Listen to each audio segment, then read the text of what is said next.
ఊరు ప్రాంతానికి ప్రయాణం వెలుచున్నటువంటి పగడాల ప్రవీణ్ గారి యొక్క మరణముపై దక్షిణ ఇండియా సంఘము, కృష్ణా గోదావరి అధ్యక్ష ఖండము, మరి సంఘము, క్రైస్తవులు, క్రైస్తవేతరులు, గురువులు, సంఘ విశ్వాసులు ఈయన మరణముపై ప్రగాఢ సంతాపాన్ని తెలియచేయించి ఉన్నాము. అంతేకాకుండా మరి అనేక మీడియా కథనాల ప్రకారము ఇది ఒక అనుమానాస్పద మరణముగా భావించి మరి దాని విషయంలో కూడా ప్రభుత్వం వారికి మేము తెలియచేస్తూ ఉన్నాము.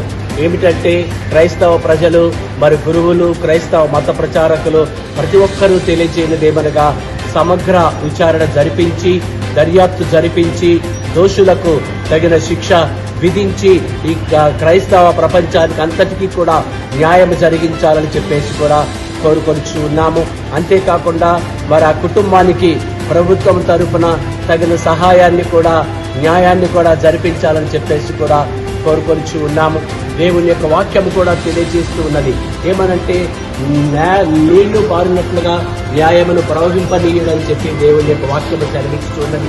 వాక్యానుసారముగా తగినటువంటి న్యాయాన్ని మరి క్రైస్తవ బిడ్డలకు, మరి ముఖ్యంగా పగడాల ప్రవీణ్ కుమార్ గారి యొక్క కుటుంబ సభ్యులకు తగిన న్యాయము చేకూర్చాలని చెప్పేసి ప్రభుత్వం వారిని, పోలీసు యంత్రాంగాన్ని కూడా కోరుకోవటం జరిగినది.